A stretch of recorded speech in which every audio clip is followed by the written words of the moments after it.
we're going to continue our journey with security, managing security on Linux. Last week, we discussed various ways through which we manage security on Linux. One is user security, user-based security. And we want to tell us how do we manage security, at the user level. Timmy, don't be surprised. I know you got this. Come on. So what are the ways we can manage security or lock down our system at the user level? What are the things we need to do to make sure our system is secured at the user level?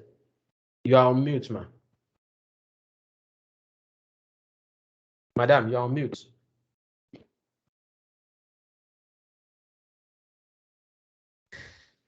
I didn't get the question, sir. Oh, sure. Last week, we mentioned some of the ways we can lock down our system or secure our environment, our Linux environment. One of which is user security, securing our system at the user level. So what are the ways? Tell us what are the ways we ensure we secure our environment at the user level? User level. By going into VI Studio. Okay. And I want you to see that properly. What do we do with VI Studio to make sure this is secure? You change the syntax in your VI Studio. You give permission to who needs permission and who doesn't need permission. You take permissions from them. You're on the iPads. Yeah, good. VI Studio, making sure the answer I'm looking for is making sure we only give people enough privilege, pseudo privilege to do their job. If they don't need a pseudo elevated privilege, we don't give it to them. If somebody does not need to be doing administrative tasks on the system, we don't give them pseudo. If we must, but maybe we give them pseudo for certain things to be able to run pseudo command to do only things that are related to their team. If these are web administrators that only manage Apache web server on the system, we can give them sudo to be able to restart or stop or start Apache web service, HTTPD. If they are DBA that only manage MySQL database or Oracle database, we probably will want to give them pseudo privilege to be able to manage that service, not pseudo to all. So we're not going to do pseudo all equal to all, password all. We're just going to do pseudo maybe equal to whatever their service account or their shared account is. Then instead of saying all, probably going to specify the command, maybe systemctl start MySQL, systemctl stop Apache, whatever their team application they are working on. Say Adeola, that is a CyberArk administrator for her company. Even though we know Adeola is a Linux administrator by profession, she knows Linux and all that. But because she was not hired by the company to manage Linux, she was hired to manage a specific application. And that application will probably be installed only on few servers. So not on every server. So even on those servers, Adeola is not concerned with creating file system. She's not concerned with cleaning up logs. She's not concerned with creating user account or changing people's password, configure networking, configure anything on the system. Her only business is CyberArk application on that system. A Linux admin, say Abiola is hired by the same company as a system administrator. Abiola has overall say on the system. So Abiola can decide to give Adeola pseudo privilege only to stop and start CyberArk application, only to VI into CyberArk configuration file to edit and save. Anything else outside of that, we don't give her. We don't want Adeola to be creating user account. That is not her job. Even though she may know Linux more than Biola, but because she's not a Linux admin, we don't give her privilege. Okay, we don't care what you know or what you don't know, who you are, as long as you are not the Linux administrator, we give you only access to do your job, period. Now, if you want elevated privilege that is awkward, we ask you to go and open ticket, let it get approved by the management people, let the management approve it, and it's not our business anyway, it's not our company. So if the management said they want to give you privilege, so be it, let it be documented. But it's not your fault. They just don't give somebody access just for giving sake, just because you don't know what you are doing, because it may be that you don't know the implication, you just give everybody access as they want.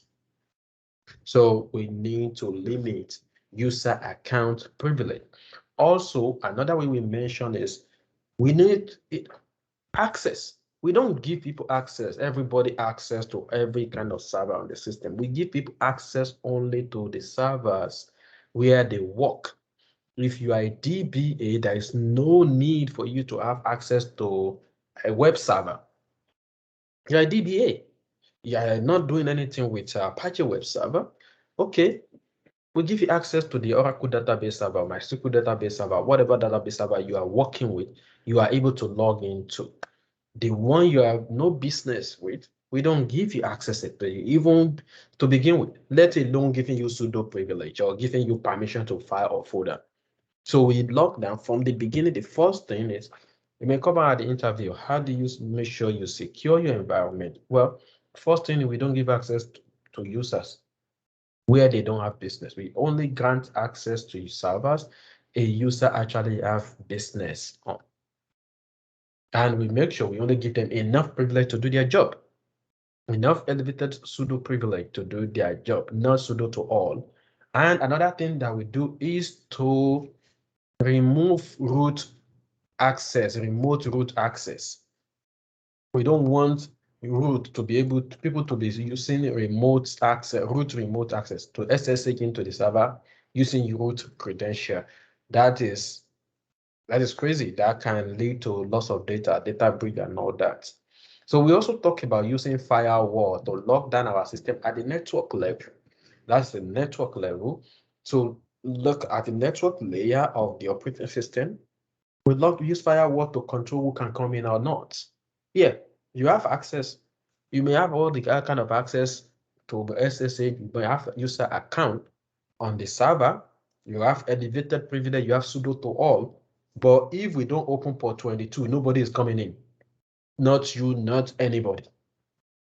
So the port has to be open for people to come in. So we use firewall to control access to the server. Only certain service is allowed to be accessed on the server. We can use firewall to do that as well. We have, a broad, well-detailed note for different examples. Please read it. We cannot possibly go through everything in the note. This note is loaded. I'm only giving you one or two examples, but I give you enough to read and the note to catch up. Please read it. I'm begging you. You never know what's going to come up at the interview. Please. I give you enough example, but more example in the note. Practice it. Do it. Just do it. Just see how it feels. Do it and see the implication. One thing we're going to do though is port forwarding.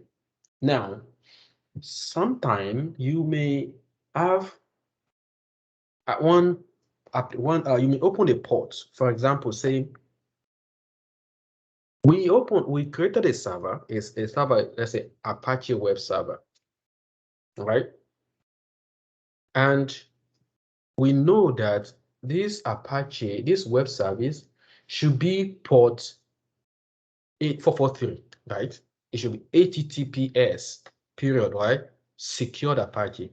But we know people like Temi will not bother to type https://remote.slextech.com.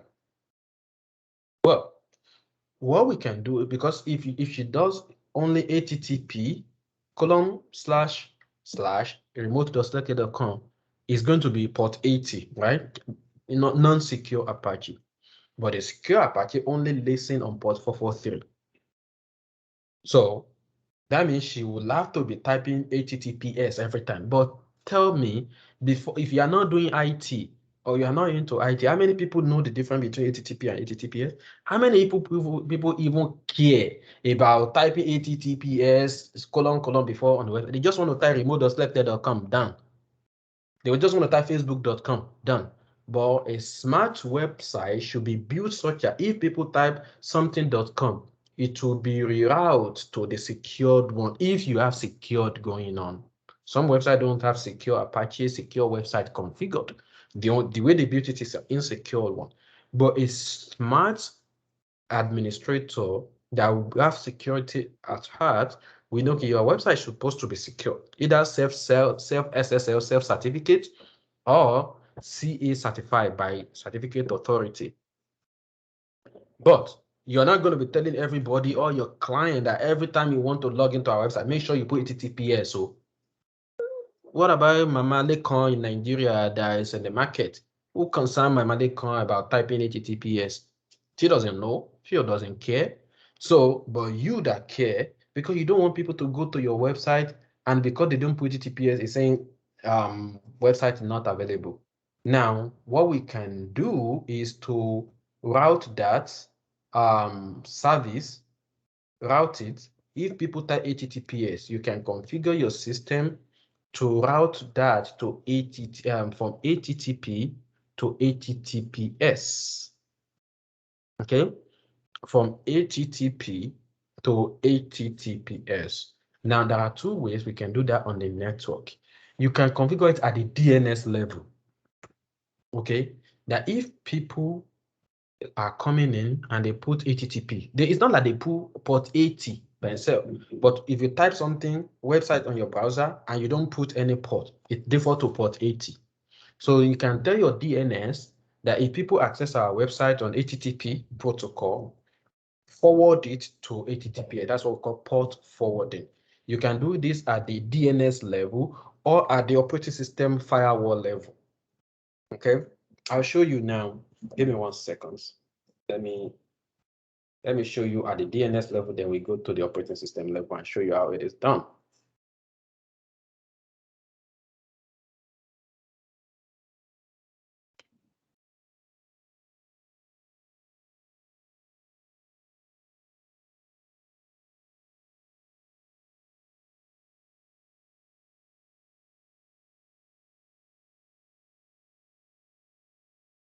So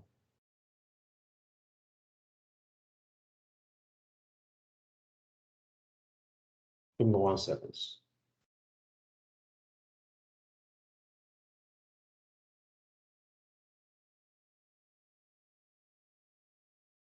Trying to log in here to the DNS, but I'm trying not to expose certain things to you guys because I don't trust Biola that much. Probably the one that I trust the most in this class, right? I won't say.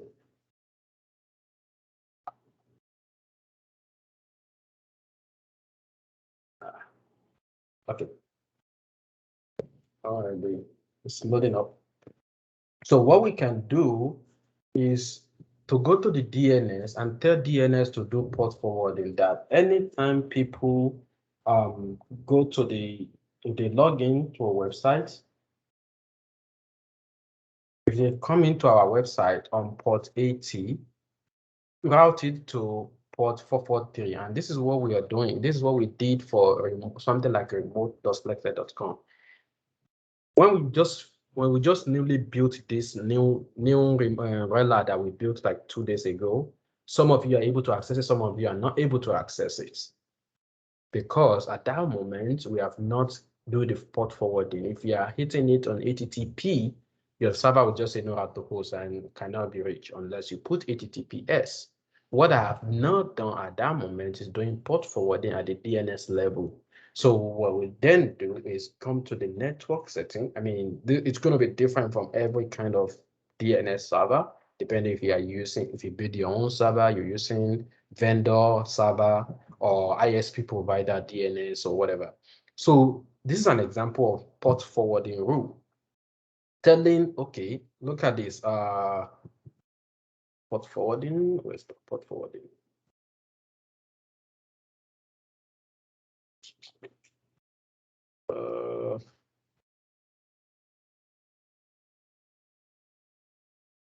So let's go to firewall, port forwarding. Okay, standard firewall. Now, in the firewall, this is RELA. This is what we just do. Our RELA is allowing ports. If somebody is trying to hit 443, forward it to this server. Now, if somebody is coming to RELA on port, original port is port 80. Adeola, go on that website and do HTTP, or you should just type remote.selected.com. Without putting HTTP, it will default to port 80. But we don't want to stress her about remembering to put HTTPS all the time. So we did that for her. That, okay, if the incoming port is port 80, meaning HTTP, forward it to HTTPS, which is 443, as you can see, original port, and forward to port 443. The original, what we want to hear is port 443. If I remove this now, nobody's going to be able to hit RELA on HTTP. And this is it. Right now, if I do HTTP, colon, this is just regular RELA, remote selected.com. This is just, I put it as HTTP, but as you can see, it routed to HTTPS. Now, if I remove that rule, if I delete this, I just deleted the forward 80 to 443. Let me make the apply. Now, if I go back and do HTTP without S, colon, and / remote. Let's come. Now it's forwarding right now because my browser is caching. My browser already caching that. So if I open a new browser now or incognito, I do the same thing. HTTP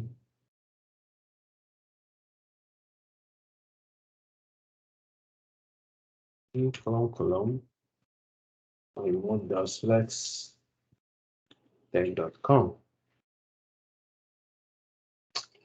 This one is still caching. What's going on with these things, man? That's one thing about modern browser. They cache certain information until it expire. It's not bothering going to get a new fresh stuff. You just want to continue. Okay, let's cache everything. Size setting. Let me clear this. Now close. Open. Now let's go back. HTTP colon SS and / remote select.com.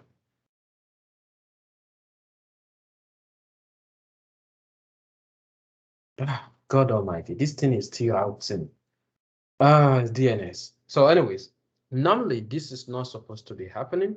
It will not, it's still routing. As you can see, my computer is still, there's a lot of caching going on my computer. We have caching on the browser level and the computer level itself. But if some of you try right now, you just can go online and try right now, we do HTTP, some of you will fail, depending on the computer you are using. So it will fail.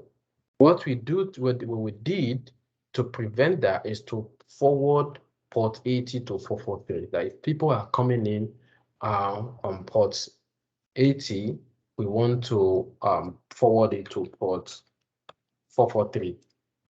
Original port 80, TCP or UDP, you want to do forward to address 2.168.1.180. That's the IP address of the RELA server. And want to forward it to port 443 always. You want to do it always. And now we're going to do add to the list and apply. Now, this is doing it at the DNS level. Okay. This also can be achieved at the server level using firewall again. So what we can do is go into the RELA server, which is Maybe that's why. Probably I did it on the server already. 192.168.1.180.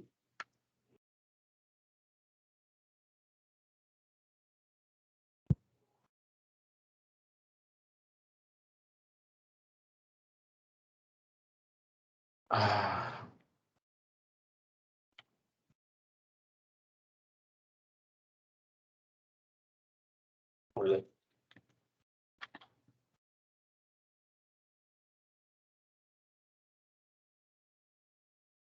Let's expand this a little.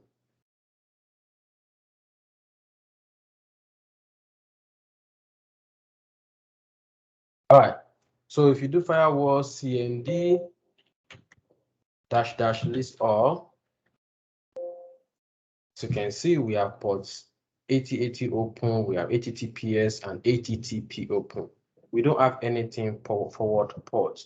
We can also achieve the same by saying go to port for use some for firewall for like we have here forward ports, HTTP ports, forward it to HTTPS or 8080 another port. This could be another thing. So like if somebody is trying to hit port 80, forward it to 8080. And this is another thing. It might not even be a secure or no secure matter. It can even be for 443 that you are forwarding to another port. For example, Tomcat by default is responding on, is listening on port 8080. And many applications that runs on Tomcat, like Guacamole, runs, even Jira also runs on Tomcat. They all listen on port 8080. Now, you may configure your server that, okay, if we have SSL, but if somebody is coming to port 443 HTTPS, forward it to port 8080 because the application itself is listening on port 8080. That is another way we can achieve, another thing we can do with port forwarding. And the command is still the same command with different parameters. And if you want to forward port to a different, and you can even do this and forward it to another server. So let's say an example on how we can forward port 80 to 443 on the command line. Go back to our terminal. So we can do firewall. To this, it's common at the interview.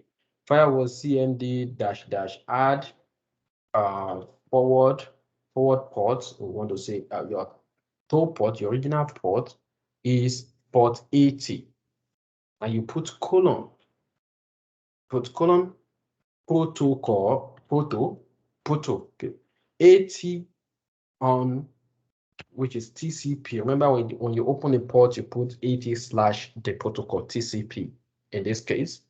But when you're doing port forwarding, you do the TCP and the protocol is equal to TCP or UDP.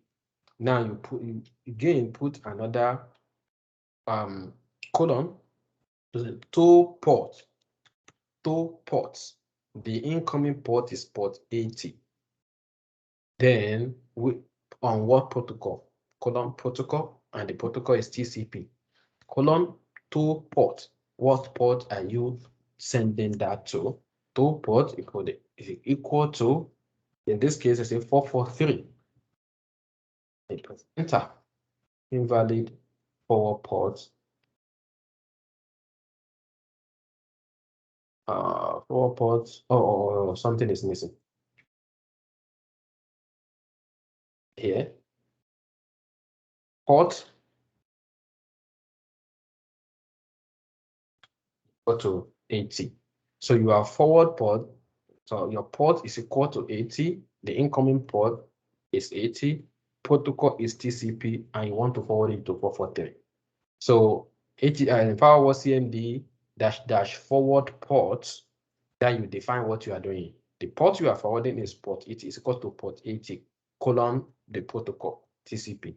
Then to port is 443. So press enter, success. Now if you do firewall cmd now -- list all, you will see something under forward ports. So even if you don't do that thing on the DNS level, we can also achieve it on the operating system level using the same firewall command, firewall D. for firewall CMD to forward one port to the other. Now, this is not only applicable to port 80 to 443. Like I said, it could be like you are just doing handoff. You take an incoming request and send it to another application that is listening on this port. Because one application may be just a relay. And Apache and Nginx web server are known to be relay a lot of time. Majority of what you see on most websites, they are not really, the Apache is not what is doing it. Apache is just a server, like we said. It's the one that is providing service. It is working with other guys at the back end. It could be its own modules. Apache come with modules. A lot of time we have different modules, the plugins. You may be sending that request to different module or another application entirely, where modules are also application, but it could be another standalone application that has nothing to do with Apache. An example for some of you that are doing LMS, Moodle. Moodle is another application that is written in a completely different language, HTML language. And Moodle is another application of its own, but Moodle is not a web server by itself. It needs a web server to serve it to the public and be like a gap between the two, to be like a relay. When people are coming in, they make a request, they want to come into the Moodle, Apache or Nginx will take the request and then send it at the backend and forward it to another application. Moodle itself is listening on another port. So Apache is listening on port 80 or 443, taking the request and forward it to Moodle. The same thing with Jira. Jira is running on Tomcat, Apache Tomcat, which is another application. But Tomcat listens on port 8080 or 8443, the secured one. But when you go to the Jira website, it's either it's running on 80 or 443. Apache in this case is just acting as a fetcher or a relay or collector. Okay, I'm collecting the request and pass it on to the actual guy, the Jira, which is another application that has its own port that it's listening on. So it's in communication between it. That's how they communicate internally. So by default, some application, you don't have to do all of that. During the installation process, it already handle all the communication between Apache. In fact, some of them are bundled together with Apache. Some of them, if you pay attention, for so those of you that are doing LMS or WordPress, part of what you are installing is Apache. It's called LAMP stack. L-A-M-P. LAMP stack. LAMP, which stands for Linux, Apache, MySQL, and PHP. You will hear a lot of this in the IT world. Majority of the websites you go to are built with LAMP stack. Apache operating system that's supporting the whole thing is Linux. Apache is the front-end website that is people are hitting. At the back-end database that is supporting it is MySQL or MySQL, as Nigeria people will say. And the programming language used to write the actual code that is doing all the job is PHP programming. So if you are doing WordPress, you have installed LAMP stack. You already built a Linux machine. You have installed PHP, part of your installation process. You have installed MySQL, and you have installed PHP. Now, lie, some of you are doing it. If you are doing LMS, which is Moodle, you must have installed Apache. You must have installed some of these things. Moodle, some of these are bundled together. They already have all this together. If you download and install it, they already do majority of the heavy lifting for you. So, but if you are doing configuration of port opening, they may just tell you to open the port, open port 8080 or 80443 and port 80 and HTTPS. Because the application is already doing the forwarding of the request for you, all you need is to open it at the port. You may not need to do the port forwarding, but there may come a time that you actually need to handle the nitty-gritty of it and do the port forwarding yourself. So it is important you know how to do it. It may even be because you want to transfer it to another server. Maybe when people make a request, and you will see this in the what we call 3-tier application. I sent our new architecture diagram to you guys to the WhatsApp group. I think it was Biola that said, hey, this one is scary. That is what you see right there is what we call multi-tier application architecture, whereby a server is handling the front-end websites that people go to. That server is only handling Apache or Nginx web application, nothing more, nothing less. The web, like the Moodle that you guys are doing, Moodle may be sitting on another server. They call decoupled application. They decouple everything, just in case if something break. Luckily, we may not, maybe the whole thing didn't go down. We may still be able to save the database server. We may still be able to save the application server. Maybe we lost only the Apache server. At least some part of the whole entire application suite will still be available to us. So that's why we have 2-node or 2-tiered application or 3-tier application. Now, in the tiered application, multi-tier application, whereby you have one server doing one thing, another server is doing one thing, another server is doing one thing. You may have a case whereby you are doing port forwarding from one server to the other. And I'll give an example in the notes, whereby you can actually port forward a port to a different server.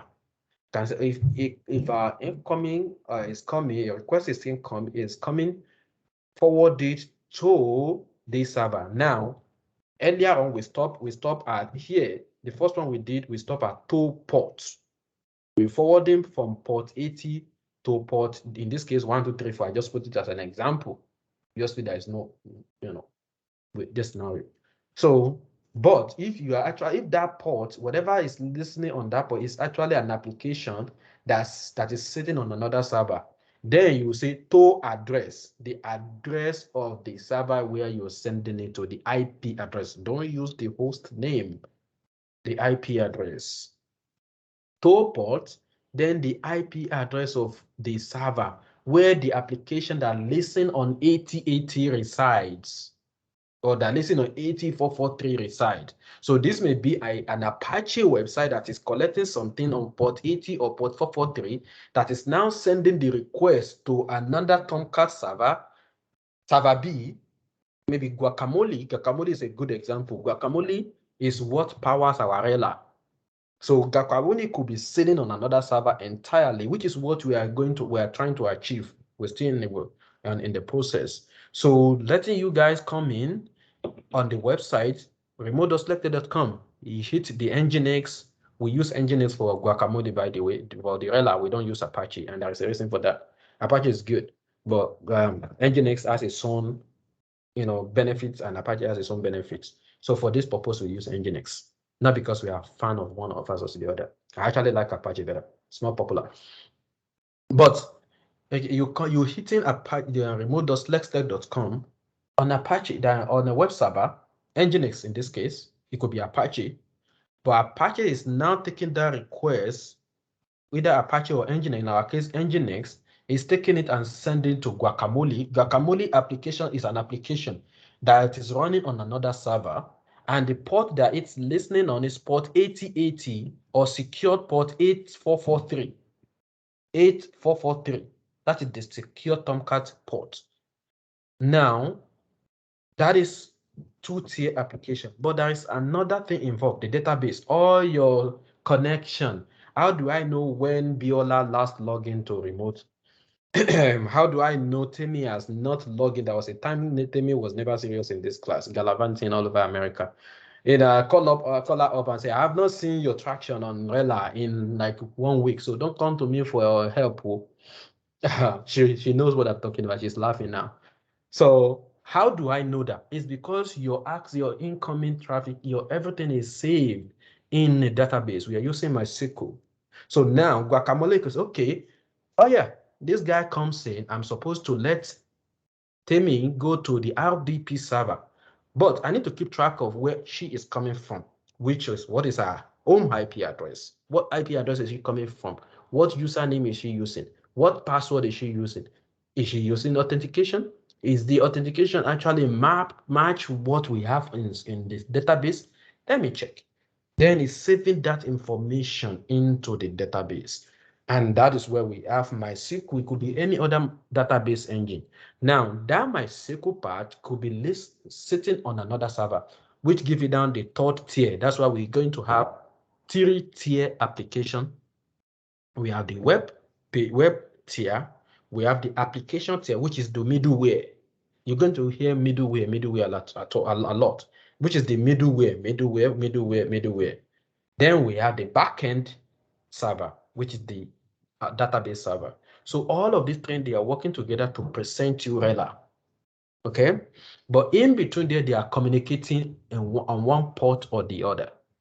So, and one of the ways that we can achieve something like this could be port forwarding. There are many other ways, but you may be doing a lot of port forwarding. Sometimes you are doing it, you don't even know you are doing port forwarding because application is handling that communication for you. Some applications already have parameters inside of them, like MySQL. MySQL has parameter. You can just type, okay, this is, or even RELA has. If you go to our remoteselected.com now, we don't need to do the handoff. If I do here, if I cut Etsy, guacamole.properties, now you can see the MySQL information, the MySQL host name of the MySQL server is localhost. The one we're doing right now is even MySQL is hosted on here. I can see on what port. So it already know to hand off the incoming RELA request and send it to a database that is listening, that is living on this server, on this port. Is doing that for you already. So, but some applications don't have all of that, especially when you're doing a lot of Tomcat or JVM application. You may be doing all of this. Just know how to do it. Do port forwarding. It doesn't have to make sense right now. You can do forward port 1, 2, 3 to 4, 5, 6. Just know how to do it. When the time you need to do it for proper application, they will tell you what they need. You will do it. Just know how to do it for now. As you can see in your note, I forward port 80 to 1, 2, 3, 4. It doesn't make sense. But for practice, do it. Do a 1, 2, 3 to 4, 5, 6. Know how to do port forwarding. Please. It is important. Any question? Now, if you are done, you don't need port forwarding again. Instead of doing add port forwarding, just substitute add for -- remove. Case closed. Done. We give you an example here in the notes. Oh, no, not the example here. There's something called masquerade. Not the masquerade from your village. So that is what we call masquerade. I mentioned it earlier on in the class when we are doing networking, that we'll touch base again on it later. Masquerading means just like the masquerade in our culture. The whole purpose of masquerading is they don't want to know who is behind the dirty clothes, right? And when the guy whoop you, so that you don't go and double cross him on the street. It's an ordinary guy that you know on the street, but the guy is wearing that dirty clothes now. And I'm not supposed to be saying dirty clothes. This is our culture. But that guy is wearing some hidden clothes, just covering his face. It can whoop you. Maybe the guy that can't even stand looking at your face ordinarily, but you are scared of the clothes. Then the guy can whoop you masquerading to pretend to be the gods, So it's fun though. That masquerade is the same concept.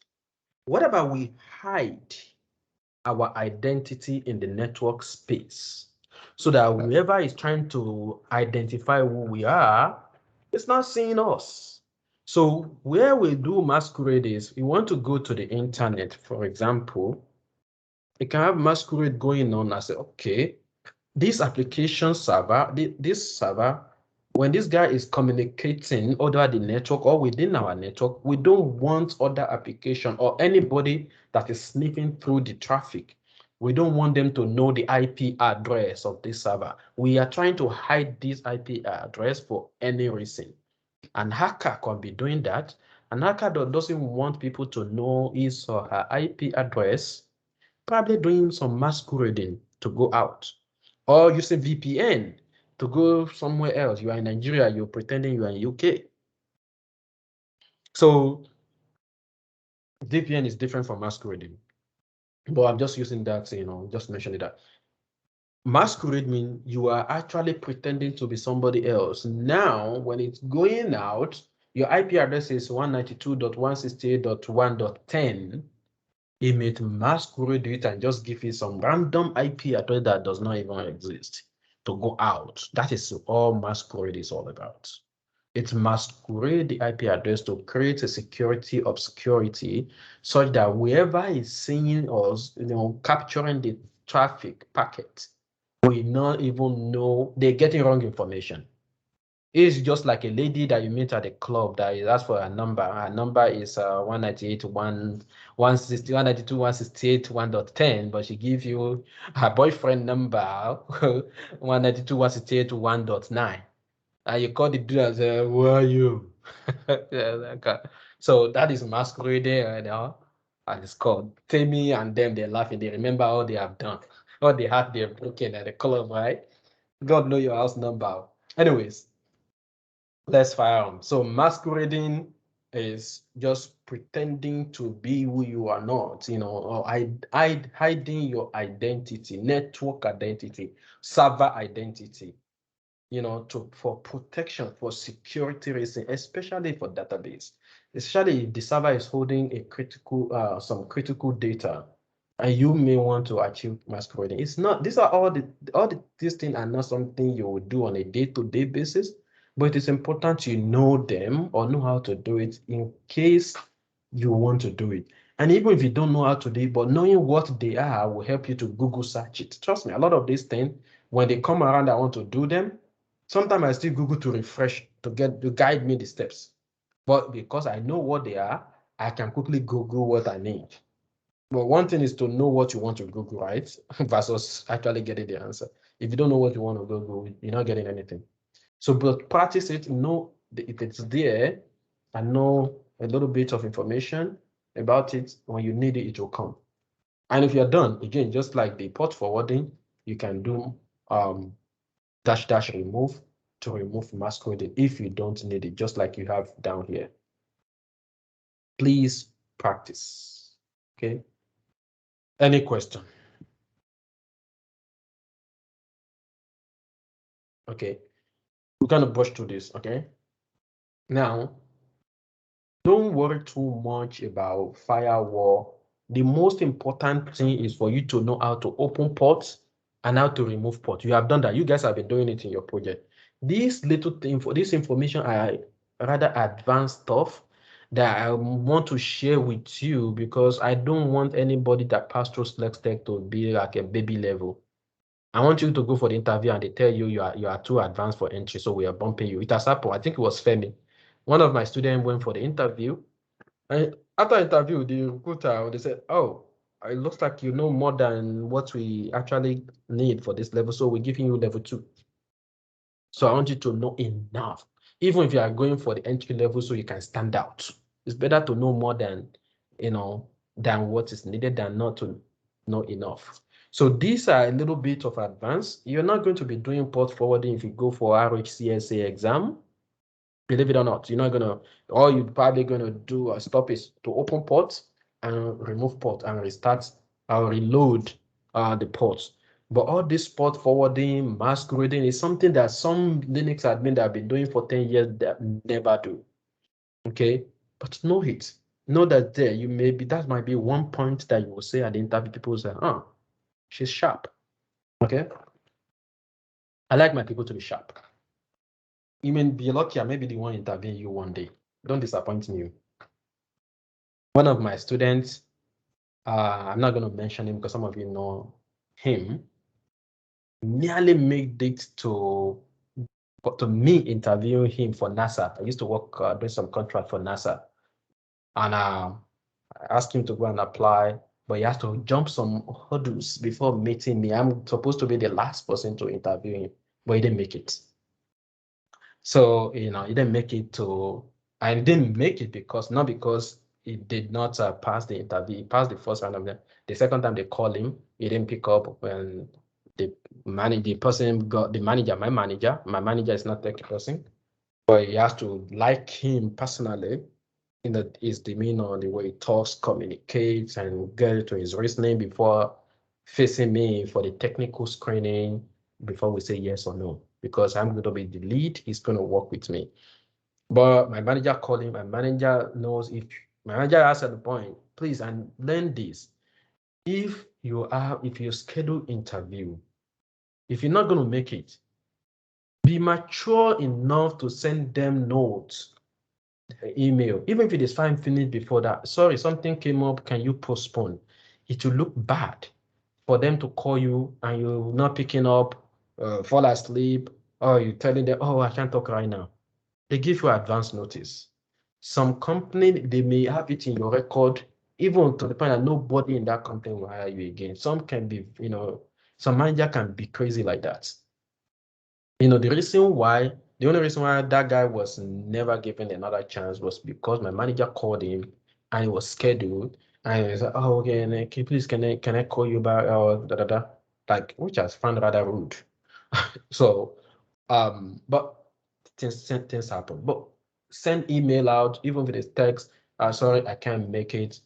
They will respect you for respecting their time. And even if they don't even, recruiter call you, if even you are busy, try and pick up and say, hey, excuse yourself. If you really need the job, sometimes they will look at, oh, because this guy is flexible, even though we are only giving him 2 hours notice, that might be the reason why they are hiring you. That you're going to be somebody that's easy to work with, that can understand, the dynamicity of the nature of our job. So please pay attention. At least be nice while you are still looking for a job. While you, like they say in my country, in my language, until you are holding cutlass like this, don't ask who killed your papa. I don't know how to interpret that better in English, but you know what I'm talking about. So when you finally get there, you can start doing shakara. You can even tell the recruiter to, you say, back off. I don't want you. I can do it right now. So because I know my resume will speak for me. I don't need them to be chasing me. But when you're just beginning your career, be a little calm your wing down and be a little bit diplomatic. All right. So the reach rule, if no question, as it's said, reach rule is another advanced stuff. Trust me, you probably will not even do this. But try and understand it. Services and ports are fine for basic configuration, but may be too limiting for advanced scenario. Again, advanced, the keyword advanced. This is advanced firewall. Trust me. I went for, this is funny. Omolola Kote, you notice, we used to work together at a Georgetown University Hospital. She still works there. A few years later, I went back to interview with them as a system engineer. I was a CNA there. Then I went back to do interview for them as a system engineer. Firewall reach through is the only reason why they gave me an offer. I ended up turning their offer down because they offered me 125K. And at that time, I was already 160. So no backward never, forward ever. So I just, peacefully turned down the offer. No. But the only reason, and that guy said it clearly at the interview, very sound white boy, like very, very sound Linux engineer, the one guy that interviewed me. The guy had been throwing all kind of questions to me. I'd be, getting my way, just, giving them back to him. The guy said, okay, I'll get you. And the guy just asked me, okay. It was a conversation, and he likes me because I just keep giving it back to him. Me, that I'll teach Linux. So, when it's come to Linux, I don't like to be rubbished. So I prepare and I give it to him back. Even your notes, trust me, when I'm going for Linux, I still go back and read your notes. Because I don't want to be a teacher, and basics is where they killed me. So the guy been asking all kind of diving and diving and all that. Then it's okay. Have you worked with Ritual, firewall configure? What is the advanced thing you've done with firewall? So it depends. So have you worked with Ritual? So tell me in this scenario, if you are trying to do this and do that, and with firewall, how can you achieve it? Then at the moment I mentioned Ritual, the guy was sold. He said, can you believe I've interviewed a lot of people for this position? You are the first person that know Rachel. That make me feel good. It make me feel like my hard work can pay off. And it make me feel, okay, at least I know something. I want you guys to know more than the basic. This is not the basic. Don't just leave it aside. My previous student would tell you, I don't think I remember teaching them that it beyond a little bit of it's a little bit advanced more than your your level. But it's not something that cannot be added to your curriculum because you are not only doing basics. Even if you go for RHCE, some of you guys have RHCE. This is not in their curriculum. Red Hat have another certification that is called hardening, system hardening, and it's advanced after RHCE. So this is where you're going to be doing a lot of staging and hardening and reach-throughs and all that. So it's a little bit, but I've seen something I can extract from those advanced stuff and add to you guys to sound a little better. Beyond basics. Please try to do it. And what this is doing is just to give you some flexibility to customize your rules, to make firewall work your way. So you see that's just opening port or do port forwarding, and you can even go further and modify the rules the way you want. Remember, the only reason why we replace IP table with firewall D is because of the flexibility. This is part of the flexibility we're talking about. Okay, an example, you can say, I want to allow IPv4 traffic, only IPv4. If any server that is going to come in must have an IPv4 IP address, no IP version 6, no IPv6. You can't do that with basics, basic firewall. You need to go advanced to do reach rule. And you can even go further and say, hey, only if it is coming from this IP address or this IP range. So you can say, okay, only if it is coming from our network. And this is why you will see some websites are available when you are at your company network, but you can't go to it on your personal computer at home. It's not going to happen because the network engineer, they have locked it down to only be opening on the network or on specific IP address. It may even be sub-network within your company. So an example is this one. So to allow all IP version 4 from this IP address only, not from anywhere else, but only this IP address. You can use this reach rule, and which is just to replace everything we have been adding. It's just dash reach rule is equal to, just have to follow the syntax. Rule family is equal to IPv4. Source address, IP address. These accept. So this rule will accept all IPv version 4 from this guy. And I think, okay, please, if you're seeing the note, I'm going to upload it. This was a mistake. This was supposed to be, how did I put wrong IP? This IP address is supposed to be this guy. This guy is not correct. Okay, I'm going to modify that and upload. So it's supposed to be coming from 1.198 and 168.1.98, not 2221 for the 49. I don't know where the mess up is coming from, but you can do reach through to achieve more things that you cannot achieve with basic IP. Firewall D. And you can say, okay, you want to deny TCP traffic. You can deny IP version 4 traffic to port 22 from a particular host. You let everybody to come into your network on port 22 except for this particular IP. Like blacklisting, sort of. Like you want to blacklist this IP address using firewall. That is advanced. This is not open port 80 or shutting down port 90. This is more advanced stuff. We want to blacklist or whitelisting. So you want to say, okay, this will be like whitelisting a particular IP, and this will be blacklisting the IP. Okay. Allow IP for traffic over TCP from this guy. I think this is where I make the mess up. Copy one IP for the other to port 80 and forward it locally to port 8080.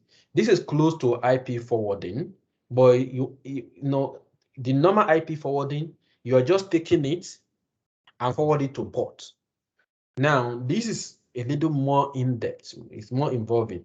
This is not from general, like anybody, anyhow. This is specific. You are accepting that traffic, but only from one IP address, and do port forwarding on it. The port forwarding we did before is taking every traffic from everywhere and forward it to port 80 to another port or even to another server. But this one is specific. We cannot do that granularity with the regular basic port forwarding. So with read-through, we can go granularly. And that is what there are a lot of read-through. There are a lot of things you can do with read-through. These are just the simple few of the things you can do with it. So read up on it, but just trying to know it and practice with it. And you will need it one day. It may come. You may never need it for the next 5-10 years. You probably will not do it. But the day it will come, you will shall know that you have heard it before. It's not going to be new to you. Any question? Again, we're not going to waste too much time on this. Just need to explain it to you. Read up on it. Practice it. The most thing you're going to be doing with IP table is to open the port, block a port, reload, restart. Do dash permanent, dash reload. That is your most 90% of what you're going to be doing with Firewall D. But that 20% can be what somebody is looking for, like in my case with Georgetown University Hospital. So it's good to know a little more. Okay. SC Linux. Which stand? Any question before we move to SC Linux? What time is it? Oh, before we move to SC Linux, we go for a break in 3 minutes so that we come back at 9:15. Any question? Viola, it seems like you have question. Abiodun.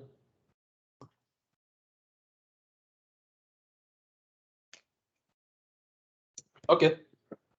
If no question, in 3 minutes, I'm going to quickly explain what SC Linux is. Security can never be too much in IT. As we know, we are data-driven generation. And because of our advancement in the tech world, it is what is it called? I'm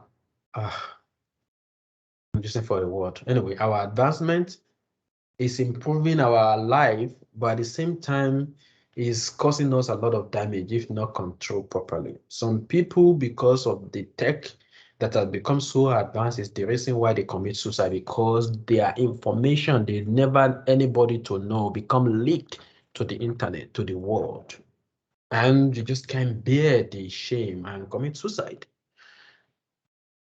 Some company, they become bankrupt because a simple information got leaked out to the wrong hand.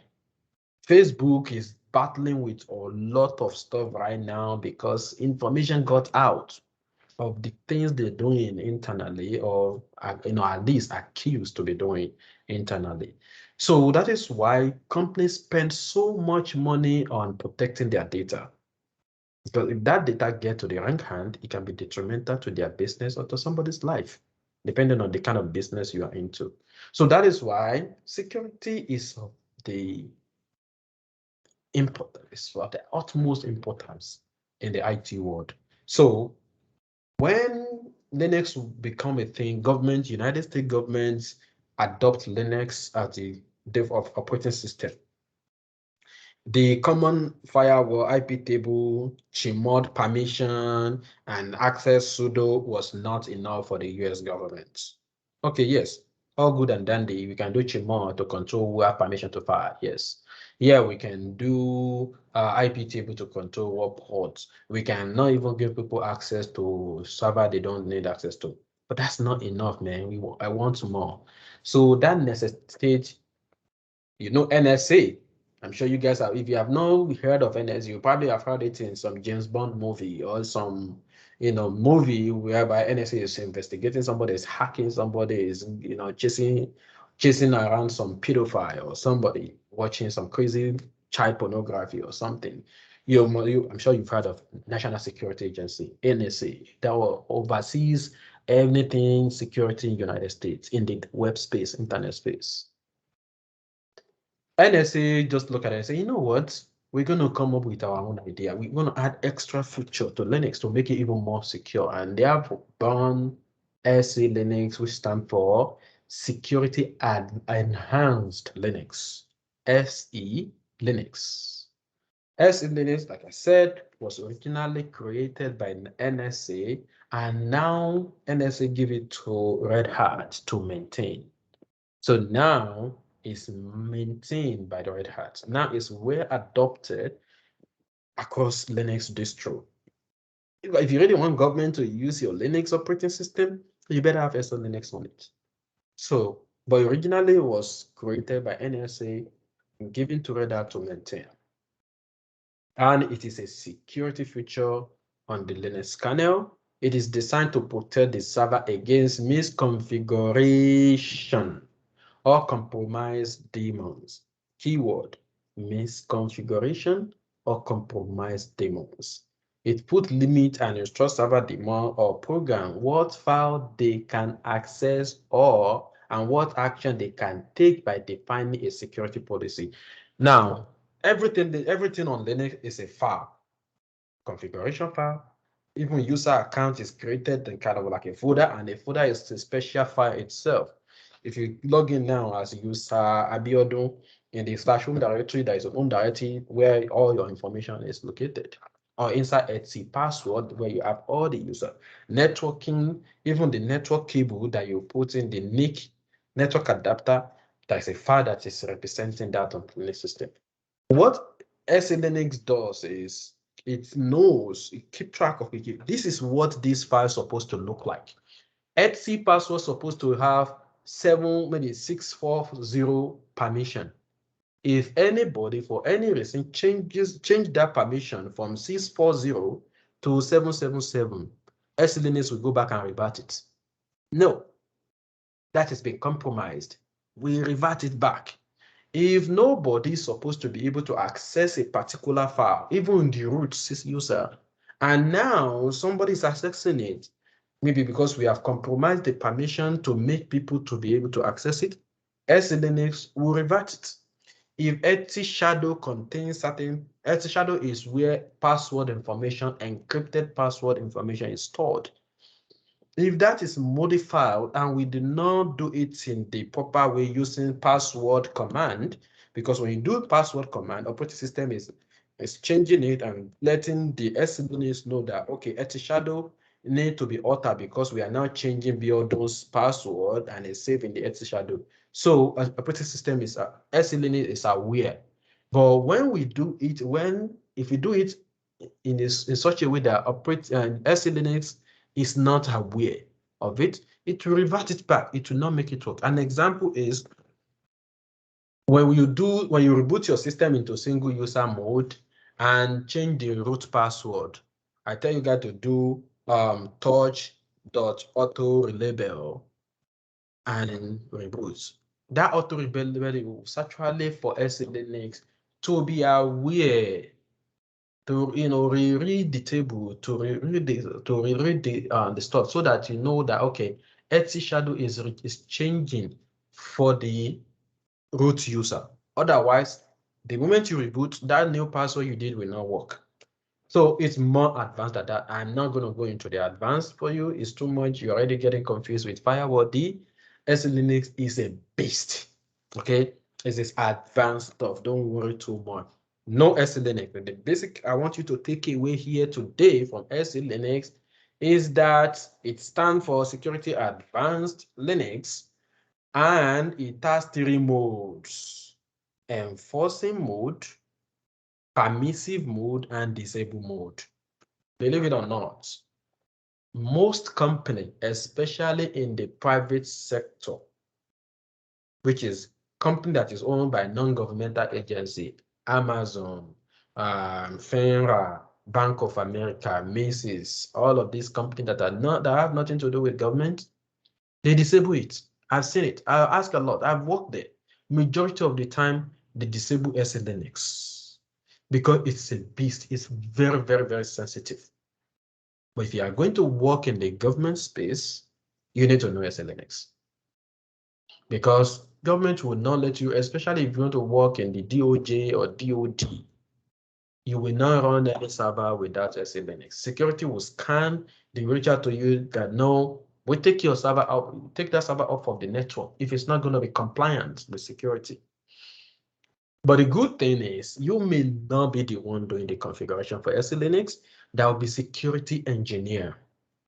Every cybersecurity team, we have different mixture of people. There's going to be people that went to all these cybersecurity class. Believe it or not, those that all these cybersecurity class you see out there, they are really now cybersecurity engineer. They are cybersecurity analysts. So now you know the difference. They are not engineer. Cybersecurity engineer, they are Linux engineer that are advanced to engineering level and focus on the security aspect of our process system only, which is what I'm doing for Marriott right now.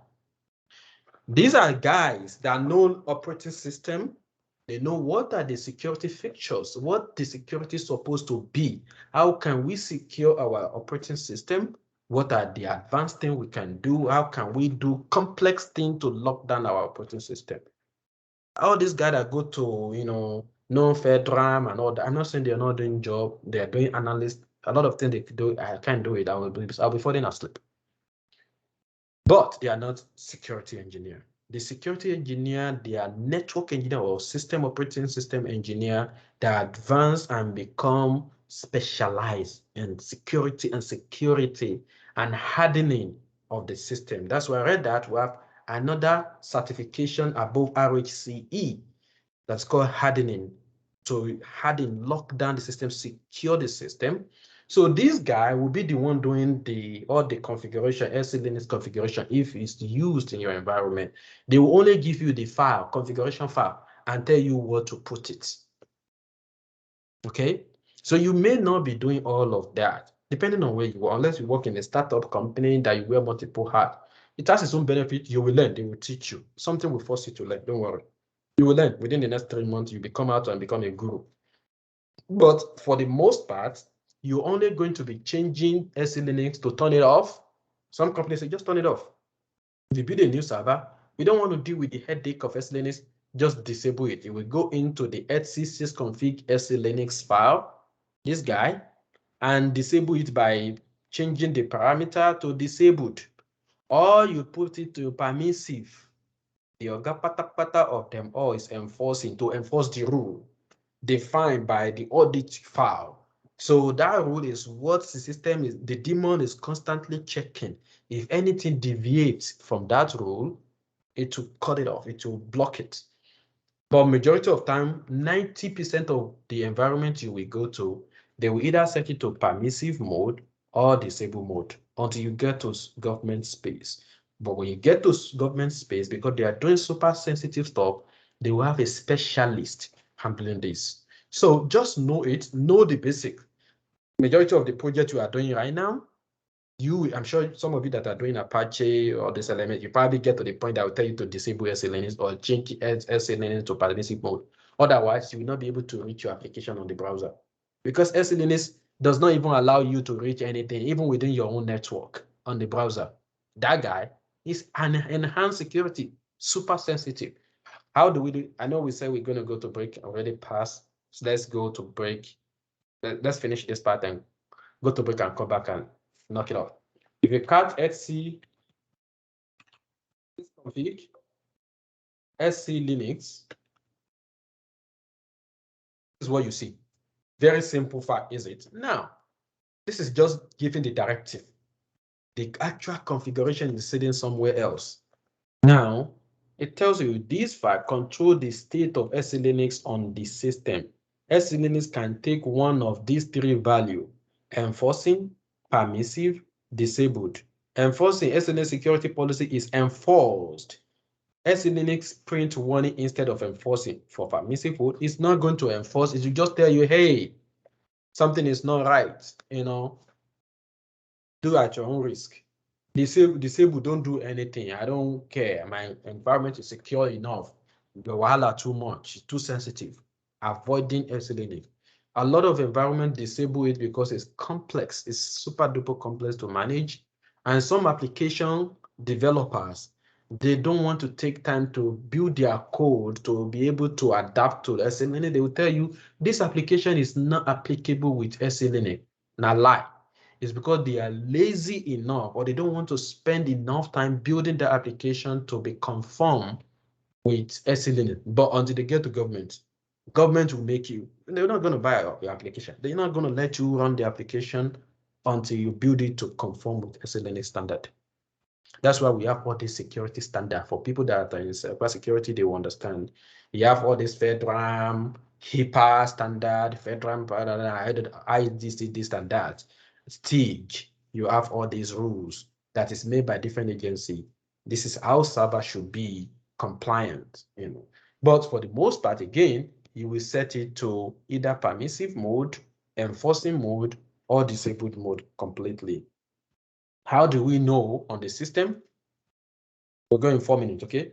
How do we know what is the state of our SE Linux on the system? You can do SE status. One word. SE status. Print. It will literally extract the value you have in the file for you. SE status will tell you it's in the enforcing mode, enabled, and Of course, this is RELA, and I'm the one doing it. You don't expect me to allow you guys from coming from all over America onto my server, and I know how to handle SE Linux, and let you just be coming in and out the way you want without enforcing the mode. I don't know which, and I trust you guys, but who do I know that their network is not secured enough? Your neighbor is already tapping your network as you are coming in and sniffing through and analyzing all your traffic, your password and all that, hijack it and come into my network and do some damage. So that's why some people that are security minded, they would rather turn on this thing and configure the application to be compliant with SE Linux. So right now we set RELA to be enforcing, but you can change this by using the command set enforce. Set enforce. Now, what comes next is what's going to determine what you're trying to do. If you don't know, just press set enforce and press enter. It will give you what are the options. Set enforce, you can type set enforce enforcing or set enforce permissive. That means you want to change it to enforcing or you want to change it to permissive. Or you can use numeric value. 1 means enforcing, we want to turn on SE Linux and enforce SE Linux. 2 0 we mean put it to permissive, not disable. You cannot do disable with set enforce command. Set enforce 1 or 0. 1 will mean enforcing, 0 will mean permissive. Now, currently if you do SE status is telling you the current mode is enforcing. And just like we have set enforce, we have another command that says get enforce. We want to get enforce. What is the status? Does it see set enforce? The opposite of that is get enforce. It will tell you straight up enforcing. It's not going to give you all the outputs like SE status. SE status is going to give you much more information. But get enforce, you just want to know what is the SE Linux enforcing mode. Get enforce will give you that. It's enforcing. Now, let us use set enforce. We go to break in 1 minute. Set enforce, we want to do permissive instead of enforcing that it is currently, and press enter. Now use get enforce to see that, as you can see now, it is permissive. Earlier on when we typed get enforce, it was enforcing. Now it is permissive. We can disable that and put it back using set enforce and using number. Set enforce 0 we mean 1 we mean we want to enforce it again. Now if you get enforce is go back to enforcing. All right, let's take 5 minutes break. We'll come back at 9:30 to finish up. See you guys.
All right, guys, welcome back.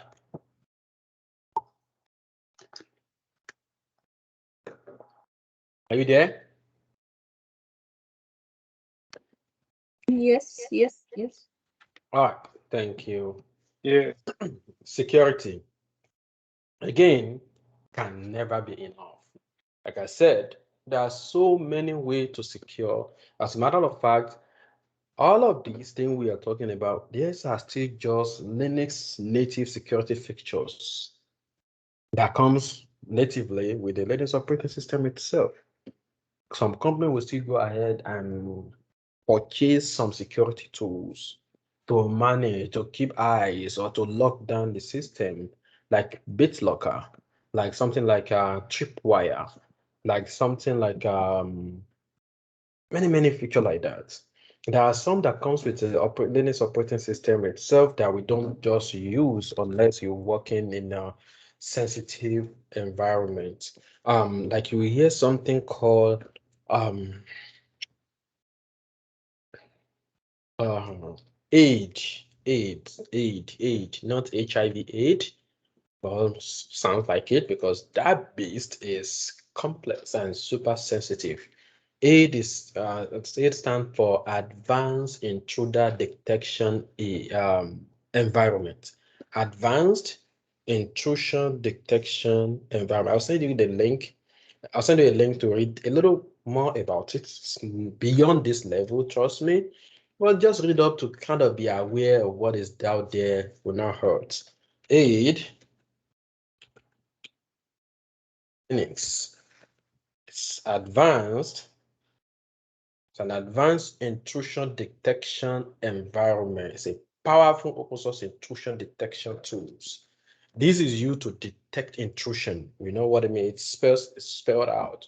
It is not installed by default, but it comes with the operating system that can be installed and enabled.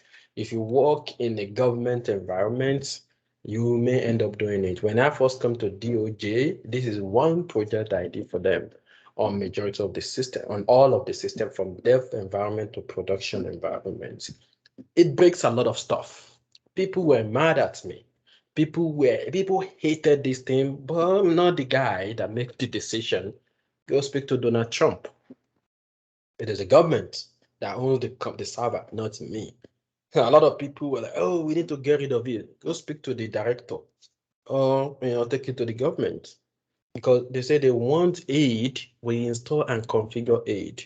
So it is another thing that you guys should be aware of in addition to SLNX. And this one is aid is even the native Linux operating system. You will not do this unless you are doing hardening. Again, this is another advanced level. Just know what they are. If you want to do training, Red Hat provide training. There are many training out there you can do on Safari Book, Linux Academy, and so on and forth. Is a certification you can even add on to yourself. This is once you, if you I pray you guys continue. Please continue to grow. Keep adding this thing to yourself. You don't even need certification. Knowing it is enough. We talked out there. Not many people know it. They're looking for somebody that know it. You just say it like they already love you. They may even hire you just for that. If you know how to configure it, especially if it's been problematic for that environment, it's breaking stuff, everybody's crying, damaging stuff, and now they see that guy that can undo this thing and configure it properly, you'll be like their messiah. So I'll be getting paid for that expertise, just little thing that you know. So add it if you can. Well, now, what other thing can we do without going too much advanced? We're doing aid on all that super advanced complex stuff. File security. We've been doing file security. Chmod is a file security. Chown is a file security, but there's more. When we do Chown is to change ownership, saying S. Oyetunde should be the owner of this file, and the group owner should be group students. What about if Omolola Q is not a student? She does not belong to the group student, and obviously she's not S. Oyetunde that owns the file. And We don't want to necessarily, because Omolola Q wants access to a particular folder or file, then we now give access to others. As you know, in Linux, we have 3 sets of permission sets, right? We have the owner permission, the group permission, and that of others, right? The 777 main, 7 for owner, 7 for the group, 7 for others. We can take the order away and say 770, which means read write execute for the owner, read write execute for the group, and nothing for other people. As long if it's either you are the owner or you belong to the group that owns it, or nothing for you. Okay, what about Omolola Q wants access to that file or folder, but she's not a member of the students, and she's not the owner of the file. How can we grant her access? And she needs it, but we don't want to necessarily add that to the group student. Maybe because the group have other permission we have set, maybe sudo. We have granted special sudo privilege to the group in the etc sudoers, and adding Omolola Q to that group will give her unnecessary permission, unnecessary power that she does not, that we don't want to give her, that she does not need. But only access to a particular file does not necessitate us giving her blanket permission to everywhere she does nothing, because the group sudo or the group will may have other permission. For example, group will, if you add anybody to group will, they have access to sudo to everything on the system. And the file is owned by a particular user, then the group owner is the group will, and will can sudo to anything, to become anything, to do anything on the system. Now you add a user that is not system administrator, that you don't want to give all the power on the system. You add that user to a group just because they need access to just one file. What about other privilege, other permission the member of the group have on the system? You may be compromising your system unknowingly, unintentionally. So that is why we have another permission, another way of giving people access to files and directory that we call access control. File access control list is a special permission. File access control list, or otherwise called FACU. You hear the word FACU, FACU, FACU. There is another one that we're going to hear when we get to AWS called NACU, which is Network Access Control List. That one is done at the network level. At the file level, we have what we call FACU, File Access Control List. And just to do, you can read the notes later, but all of this thing we have done, permission and all that we have done in the class. So we're just going to jump right at the special permission with FACU, Access Control List, or File Access Control List. For short, Access Control List. But in this case, we are doing with file. Access Control List provide an additional, more flexible permission mechanism for file system. It is designed to assist with Unix file permission. ACL allow you to give permission for any user or group to any disk resources, disk file resources. Think of a scenario in which a particular user is not a member of a group created by you, but still want to give some read or write access. How can you do it without making the user a member of the group and compromising the entire security on the system? Here come in picture access control lists, which can help you to do the trick. Basically, ACL are used to make a flexible permission in Linux. We use the set FACU, set FACL, FACU, or get FACU to work to deal with FACU. If we want to set FACU, if we want to set a special permission, we use set FACU. If you want to see the special permission, we use get FACU, just like get enforce and set enforce. Set FACU, get FACU. I take God, Jesus, Allah, beg you, know these things. It will come. before you do multiple, like 5 to 10 interviews, somebody somehow will ask you about special permission. They may not come directly and say, set facu, get facu. Let me tell you, how can you grant access to a granular access to a user on Linux? How can you, if your user does not belong to a group that owns the file or directory and is not the owner of the file, how can you grant such a user access, read access, or write access, or executable access to the file without changing the other permission? Because changing the permission will mean you are not only giving permission to that user, but every other people on the system, every other person on that system, which may cause data breach, security compromise. So the syntax goes like this. If you want to add permission for a user, you do set facu -m to say modifier. You mean we are dealing with user. Then you put the username, then the permission bits. Read, write, execute, read, or read only, or read and write, or read and write and execute.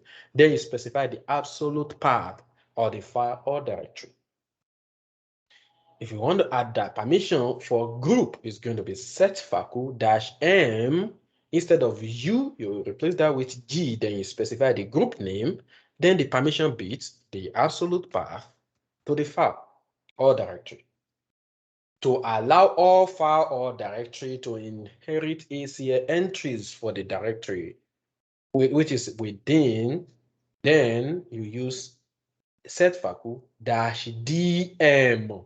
You are modifying this directory in addition to everything underneath. Okay. Then to remove it, if you say, okay, the guy, no longer need the permission, they only need it for 30 days to do the certain things. For example, auditors come to your environment. Somebody was asking about IT auditors, IT auditing. They come to your environment, they need access to get certain things.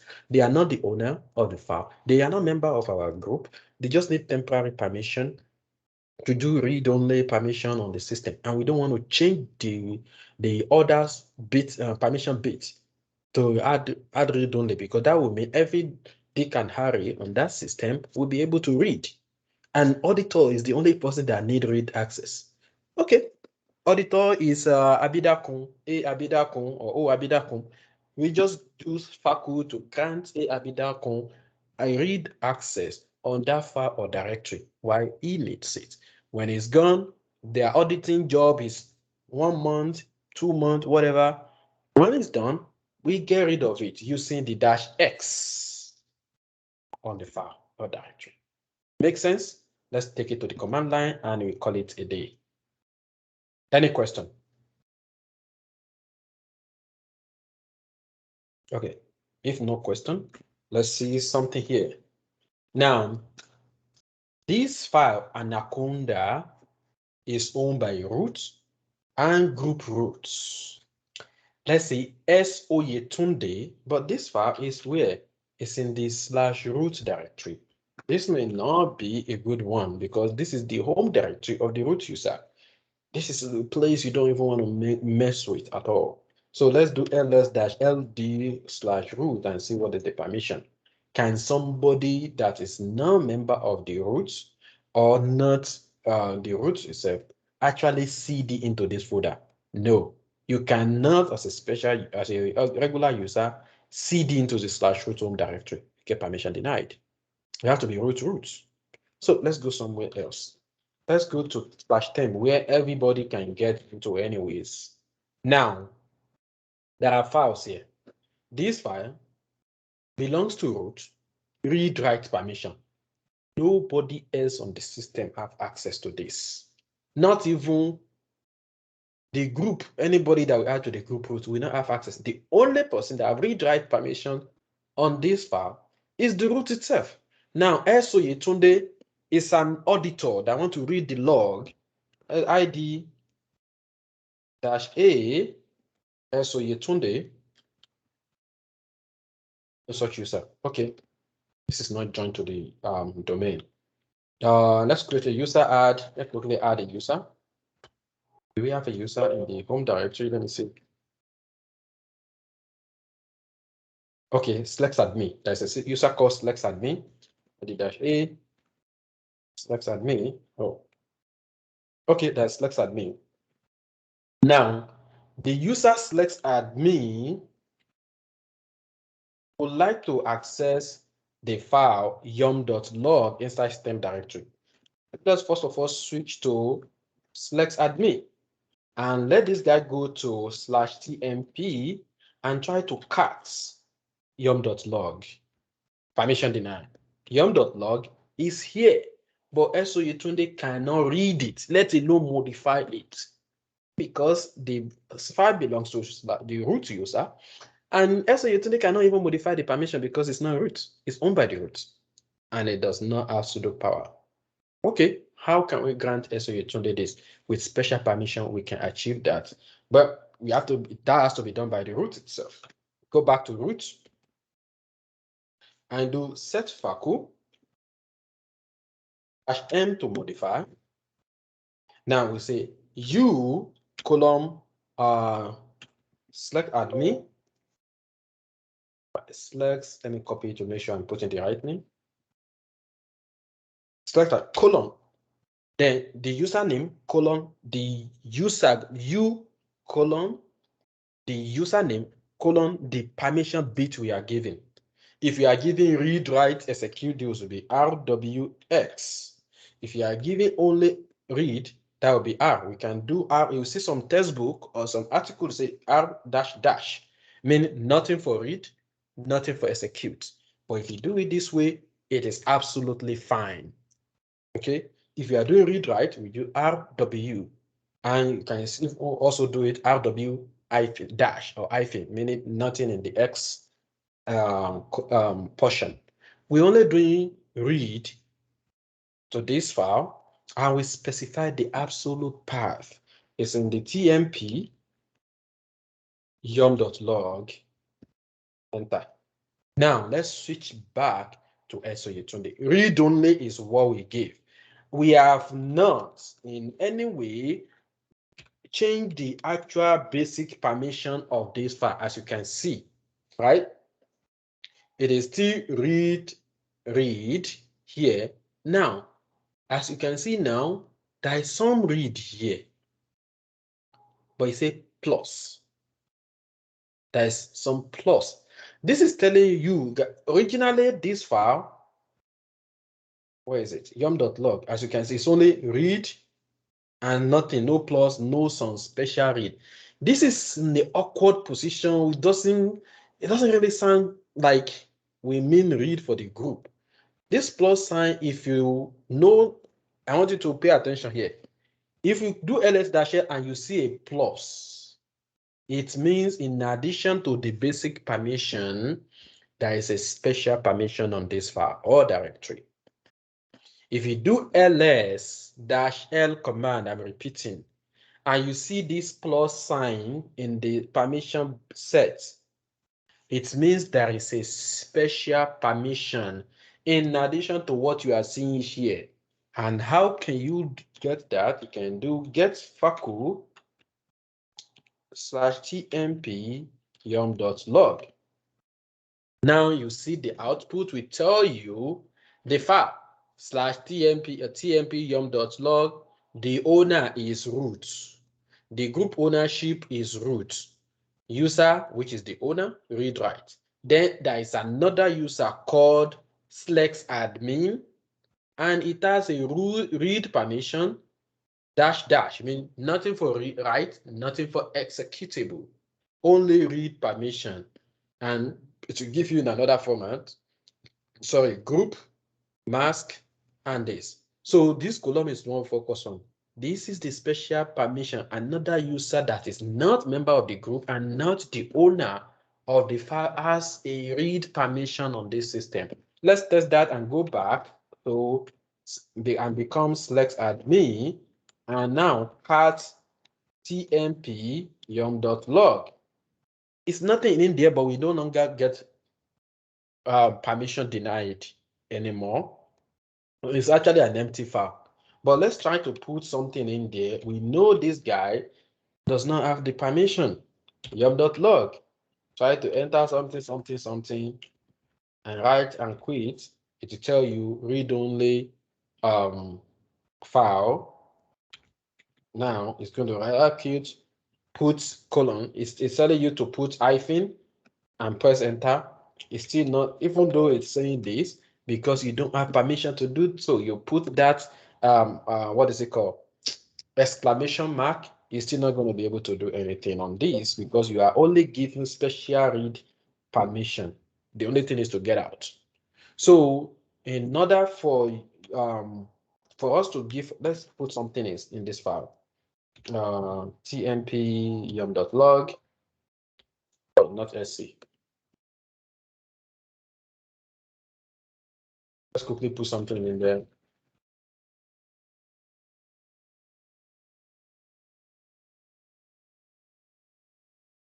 Root has modified this file.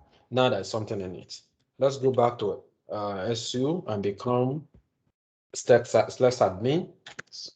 Go back to /tmp.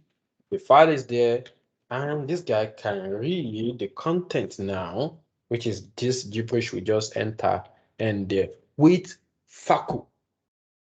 Okay, set faku to set special permission on a file. If it is for a group, we can use G instead of U. We substitute U for a G, and we specify the group name instead of the username.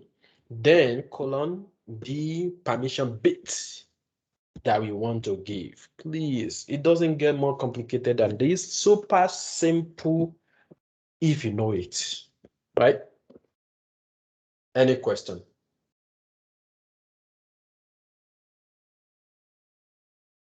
Any question? Again, set faku is the command to grant special permission with -m to modify. Put U colon the username. In this case, we're using select admin. Then colon the permission you want to put. Let's say we want to add write bit now, write permission now. And you specify the path to the file that you want to give, yum.log. Now we just added more. If you do ls-l -tmp now, you can see now that we even have read write, but that read write is actually not for the group that owns it, even though it's sitting in the group portion, but it is not for the group. It is. This plus sign means it's a special permission on this system, on this file. Now that guy was unable to modify the file earlier because the only permission that was given using faku was read permission. If I ask you back to select admin now, I can go inside /tmp yum.log and this and type something. This is an entry for /admin, right? And click with exclamation mark. We are able to save now with no permission denied. Somebody is asking a question. Can that special user touch that empty file? You give special permission on an existing file. It's not to touch or to write. Now, if you give special permission on a directory with that D option, like we show here, and the permission you give is to be able to write something under that directory, then he or she will be able to write something in the directory, because writing something in the directory means you are able to touch a file or make a directory, a subdirectory inside of that directory. Then a special permission can be given to a user on a directory to be able to write, meaning create a file or create a directory. But again, you say, sorry, I meant echo. No, again, if you give special permission on an existing file, you can echo to it because it doesn't matter. entry, there are multiple ways you can modify a file. If they have write permission, you can VI and type it. Or you can do echo colon, just like this. This is what Naomi was asking. If we have write permission, special write permission for this user on this file, can the guy now do echo and output it, redirect it to that file? Let's watch. Echo, this is another line for users, let's admin. Then I want to redirect that. That means I want to append that to tmp yum.log. Right? Because it doesn't matter how you write.